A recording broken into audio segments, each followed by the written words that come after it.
Welcome दोस्तों, आज हम लोग हिंदी के 9 नंबर पाठ आविनियों के प्रश्न और उत्तर को पढ़ेंगे। आविनियों के लेखक अशोक वाजपेयी हैं। लघु उत्तरीय प्रश्न और उत्तर को पढ़ने वाले हैं, जिसका जवाब 20 से 30 शब्दों में देना होता है। प्रत्येक प्रश्न 2 अंक का होता है। पहला प्रश्न है, आविनियो क्या है और वह कहाँ अवस्थित है? हर वर्ष आविनियो में कब और कैसा समारोह हुआ करता है? यह टेक्स्ट बुक का प्रश्न है। आविनियो पाठ का वीडियो अपलोड कर दिया गया है, उसको देख लीजिएगा तो आविनियो के बारे में पूरा समझ में आ जाएगा।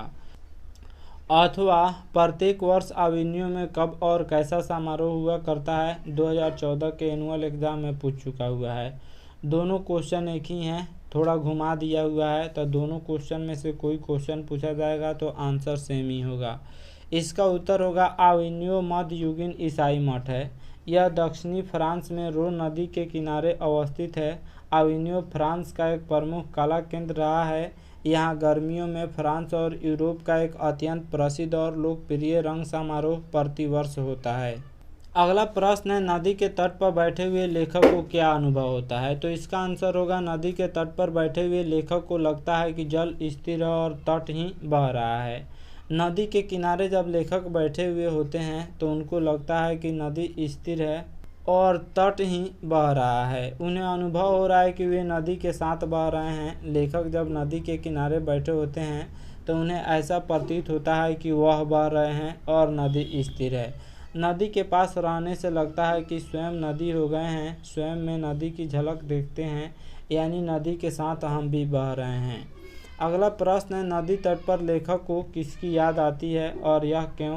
पाठ पुस्तक का यह प्रश्न है। अथवा आविनियो पाठ के लेखक को नदी तट पर किसकी याद आती है और क्यों? यह 2014 में पूछ दिया हुआ है, यहाँ पे सी होगा। 2014 के कंपार्टमेंटल एग्जाम में पूछ चुका हुआ है, तो इसका आंसर होगा, नदी तट पर लेखक को विनोद कुमार शुक्ल की एक कविता याद आती है, क्योंकि लेखक नदी तट पर बैठकर अनुभव करते हैं कि वे स्वयं नदी हो गए हैं, यानी वह स्वयं नदी के साथ बह रहे हैं। इस बात की पुष्टि करते हुए शुक्ल जी ने नदी चेहरा लोगों से मिलने जाने की बात कहते हैं।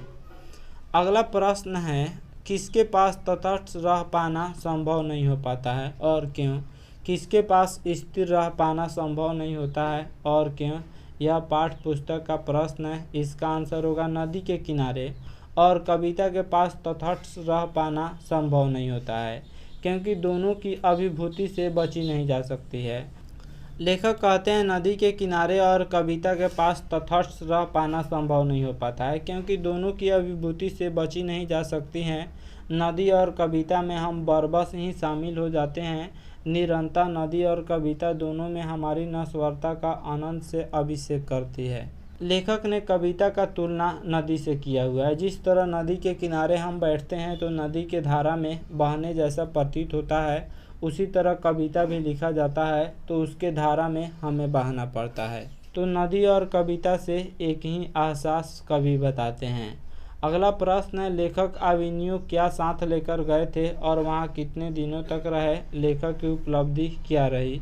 लेखक आविनियो में 19 दिनों तक रहे। वे वहाँ अपने साथ हिंदी का टाइपराइटर, 3-4 पुस्तकें और कुछ संगीत के टेप्स ही ले गए थे। वे उस अस्पष्ट एकांत में अपने में और लेखन में डूबे रहे। लेखक की उपलब्धि यही रही कि उन्होंने 19 दिनों में 35 कविताएं और 27 गद्य रचनाएं की। गद्य का अर्थ होता है लेख हो गया या फिर कहानी हो गया या फिर संवाद हो गया, उसी को गद्य कहा जाता है। तो गद्य की रचनाएं 27 गद्य की रचनाएं और 35 कविताएं उन्होंने लिखी आविनियो में प्रवास के दौरान। अगला प्रश्न है, मनुष्य जीवन से पत्थर की क्या समानता और क्या विषमता है? टेक्स्ट बुक का प्रश्न है, तो इसका आंसर होगा, मानवीय जीवन में सुख और दुख के समय व्यतीत होते हैं। जीवन परिवर्तनशील पथ पर अग्रसर होता है। मानव उतार चढ़ाव देखता है। पत्थर भी मानव की तरह परिवर्तनशील समय का सामना करते हैं। पत्थर भी शीत और ताप दोनों का सानिध्य पाता है। मानव अपनी प्राचीन गाथा को गाता है। पत्थर भी प्राचीनता को अपने में सहेजे रखता है। मानव अपनी भावनाओं को प्रकट करता है, परंतु पत्थर शांत रहता है, मूक रहता है, यानी चुपचाप रहता है।